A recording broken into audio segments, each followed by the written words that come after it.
திருவண்ணாமலையில் நாளை மகாதீபம் ஏற்றப்படும் நிலையில் இன்றே வெளி மாநிலங்களிலிருந்து பக்தர்கள் குவிய தொடங்கியிருக்கின்றனர். கூடுதல் விவரங்களோடு நேரலையில் செய்தியாளர்கள் இணைகிறார்கள் சுபாஷ் மற்றும் அபினேஷ். சுபாஷ், தற்போது அங்க இருக்கக்கூடிய நிலவரம் என்ன விவரங்கள்?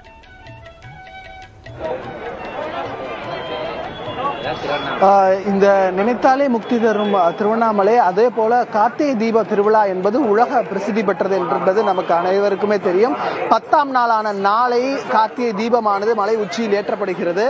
திருவண்ணாமலை கோயிலே மின் அலங்காரத்தால் ஒளிகளால் ஒளிக்கப்படக்கூடிய ஒரு மின்னொளியில் ஜொலிக்கிறத நம்மளால பார்க்க முடிகிறது. மறுமுனையில் பக்தர்கள் தங்களது வேண்டுதலை நிறைவேற்றுவதற்காக ஏராளமானோர் குடும்பத்துடன் அதே போல வந்திருக்கிறதையும் பார்க்க முடிகிறது. ஒவ்வொருவரும் தங்களது வேண்டுதலை நிறைவேற்றுவதற்காக இந்த திருவண்ணாமலை கோவிலுக்கு வந்திருக்கிறார்கள். தாங்கள் வேண்டியது நிறைவடைந்ததை மகிழ்விக்கும் வகையில் தங்களது நேர்த்திக்கடனை செலுத்துவதற்காக திருவண்ணாமலை வந்திருக்கிறார்கள். தமிழ்நாட்டில் உள்ள பல்வேறு மாநிலத்திலிருந்து தமிழ்நாட்டில் உள்ள மாநிலத்தின் பல்வேறு பகுதியிலிருந்து வந்திருக்கிறாங்க. அதே போல அண்டை மாநிலமாக இருக்கக்கூடிய ஆந்திரா, கர்நாடகா, கேரளாவிலிருந்து வந்திருக்கிறதையும் பார்க்க முடியுது. வெளிநாட்டவர்கள் பொதுவாகவே திருவண்ணாமலை ஆன்மீக பூமி என்பதால் அவர்கள் இருப்பது வழக்கம். அவர்களிலும் அதிக அளவில் வந்திருப்பத காட்சிகளாக பார்க்க முடிகிறது. ஒவ்வொருவரும் வேண்டிக் கொள்வது தங்களது வாழ்க்கை வளம் பெற, நல்ல முன்னேற்றம் அடைய என்பதை வேண்டிக் கொண்டு வந்திருக்கக்கூடியது பார்க்க வேண்டியதாக இருக்கிறது. அதாவது எல்லோருக்குமான வேண்டுதல் பல்வேறு விதமான வேண்டுதல்களாக இருக்கும். அந்த வேண்டுதல்கள் நிறைவேறி இருக்கு, அந்த வேண்டுதல்கள் நிறைவடைஞ்சிருக்குன்றதை காட்டுவதற்காக தங்களது நேர்த்திக்கடனை செல்வதற்காக வந்திருக்கிறாங்க. என்னென்ன பண்றீங்க? என்ன நடக்கும்? யானை கட்டிட்டு இருக்கோம் குழந்தைக்கு வேண்டுதல். இது குழந்தைக்கு ரொம்ப வருஷமா குழந்தை இல்லாமல் இருந்ததால யானை கட்டி போட்டால் குழந்தை பிறக்குன்னாங்க. அந்த நம்பிக்கையில் யானை கட்டி போட்டுருக்கோம்.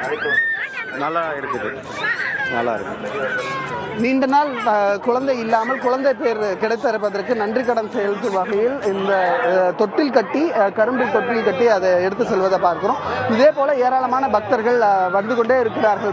மாநிலத்தின் பல்வேறு பகுதிகளில் இருந்து காட்சிகளாக நம்மால பார்க்க முடிகிறது.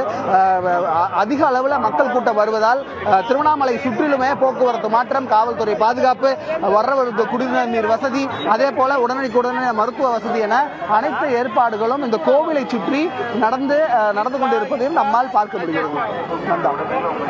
சுபாஷ், நீங்க தொடர்ந்து இணைப்பில் இருங்க. அதே போல செய்தியாளர் அபினேஷும் இணைகிறார். அபினேஷ், நீங்க இருக்கக்கூடிய பகுதி கோவில் வளாகத்துல என்னென்ன ஏற்பாடுகள்லாம் செஞ்சிருக்கிறாங்க? குறிப்பா மக்கள் கூட்டம் நாளுக்கு நாள் ஒவ்வொரு ஆண்டும் அதிகரிக்கிறத பார்க்க முடியுது. இந்த ஆண்டு என்ன சிறப்பு ஏற்பாடுகள்லாம் செய்யப்பட்டிருக்கு?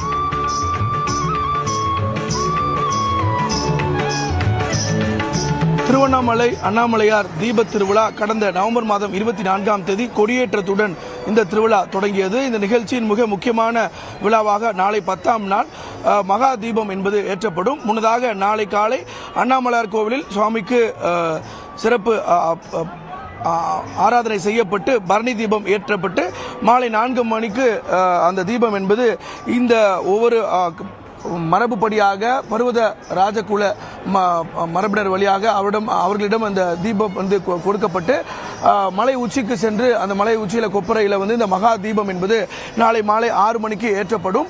நீங்கள் குறிப்பிட்டது போல ஒவ்வொரு ஆண்டும் இந்த தீப திருவிழாவை நேரில் காண்பதற்கு ஏராளமான பக்தர்கள் மாநிலம் மட்டுமில்லாமல் அண்டை மாநிலமிலிருந்து வர தொடங்கியிருக்கிறாங்க.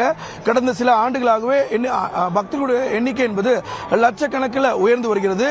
இந்த ஆண்டும் சுமார் 40 லட்சத்திற்கும் மேற்பட்ட பக்தர்கள் இந்த தீப திருவிழாவை நேரில் பார்ப்பார்கள் அப்படின்னு எதிர்பார்க்கப்படுகிறது. இதனையொட்டி 5 மாவட்ட எஸ்பிக்கள், அதே போல வடக்கு மண்டல ஐஜி அஸ்ராகாக் தலைமையில் 5 மாவட்ட எஸ்பிக்கள் 15,000க்கும் மேற்பட்ட போலீசார் பாதுகாப்பு பணியில் ஈடுபட்டிருக்காங்க. பொதுமக்களுடைய வசதிக்காக இங்க நீண்ட வரிசையில் இருந்து ஒவ்வொரு தரிசனத்திற்கு ஏற்றாற் போல பக்தர்கள் உள்ளே அனுமதிக்கப்படுறாங்க. இந்த கிரவுட் மேனேஜ்மெண்ட்ங்கிறத கடந்த ஆண்டே சுமார் 35 லட்சத்திற்கும் மேற்பட்ட பக்தர்கள் வந்திருந்தாங்க. அதை அரசு இந்து சமய அறநிலையத்துறை எவ்வித பொதுமக்களுக்கு இடையூறும் இன்றி இந்த தீப திருவிழாவை நடத்தி முடிச்சாங்க. இந்த ஆண்டு கூடுதலாக 5 லட்சத்திற்கும் மேற்பட்ட, குறிப்பாக 5 லட்சம் கூடுதலாக 40 லட்சத்திற்கும் மேற்பட்ட பக்தர்கள் திருவண்ணாமலைக்கு வருவாங்க. இந்த கிரிவல பாதையும் சுற்றி இந்த மகா தீபத்தை பார்ப்பாங்க அப்படின்னு எதிர்பார்க்கப்படுது. அதனால கோவிலுக்குள்ளவும் பொதுமக்களுக்கு தேவையான குடிநல வசதிகள், அதே போல கோவிலுக்கு வெளியே அது கிரிவல பாதையிலும் கோவில் முழுக்க சிசிடிவி பாதுகாப்பு, அதே போல 15,000க்கும் மேற்பட்ட காவல்துறை வளாகம் முழுவதும் கோவிலை சுற்றி நிறுத்தப்பட்டிருக்கிறாங்க. அதே போல கார் பார்க்கிங், அதே போல பேருந்து வசதி, தற்காலிக பேருந்து வசதி அப்படிங்கிறது திருவண்ணாமலை மாவட்டம் சுற்றி பல்வேறு ஏற்பாடுகள் என்பது செய்யப்பட்டு அனைத்து பணிகளும் தயார் இருக்குது. நாம் தற்போது கோவிலுடைய கொடிமரத்திற்கு அருகாமல் இருக்கிறோம். நாளை காலை அண்ணாமலையாருக்கு சிறப்பு ஆராதனை முடிக்கப்பட்டு பரணி தீபம் காலையில் ஏற்றப்பட்டு அதுக்கு பிறகு மாலை இந்த இடத்துல அவருடைய 5 பஞ்சபூதங்கள் சொல்லப்படக்கூடிய ஒரு மரபாக அது பின்பற்றப்பட்டு அந்த தீபம் இங்கு ஏற்றப்பட்டு மாலை 6 மணிக்கு மலை உச்சியில அந்த மகா தீபம் என்பது ஏற்றப்பட இருக்கிறது. போலீசார், அதே போல மாவட்ட நிர்வாகம், அதே போல வருவாய்த்துறை அதிகாரிகள் உள்ளிட்ட அனைத்து அரசு இயந்திரமும் இந்த விழாவை சிறப்பாக நடத்தி முடிப்பதற்கான அனைத்து ஏற்பாடுகளும் செய்திருக்கிறாங்க. பொதுமக்களும் பல்வேறு மாவட்டங்களிலிருந்தும், அதே போல ஆந்திரா, தெலுங்கானா, கர்நாடகா, கேரளா உள்ளிட்ட மாநிலங்களிலிருந்தும் வர தொடங்கியிருக்கிறாங்க. இன்று இப்ப நம்ம கோவிலுக்குள்ளேயே பார்க்கிறோம், 2 வரிசையில நீண்ட வரிசையில காத்திருந்து பொதுமக்கள் அண்ணாமலையாரை தரிசிக்க செல்லக்கூடிய அந்த காட்சிகளை பார்க்கிறோம். இன்றும் செவ்வாய்க்கிழமை ஒரு பிரதோஷ நாள் அப்படிங்கிறதுனால, கூடுதல் சிறப்பு அப்படிங்கிறதுனால பொதுமக்கள் இன்றைய தினம் அண்ணாமலையாரை தரிசிப்பது வந்து ஒரு மிக முக்கியமானதாக கருதுறாங்க. திருவண்ணாமலை கார்த்திகை தீபத்திற்கான ஏற்பாடுகள் பிரம்மாண்டமாக செய்யப்பட்டிருக்கிறது. நாளை மாலை 3:30 மணியிலிருந்து நியூஸ் 18 தமிழ்நாடு தொலைக்காட்சியில் சிறப்பு நேரலைக்கான ஏற்பாடுகளும் செய்யப்பட்டிருக்கிறது. களத்திலிருந்து செய்தியாளர்கள் சுபாஷ் மற்றும் அபினேஷ் விவரங்களை வழங்கினார்கள். இருவருக்கும் நன்றி.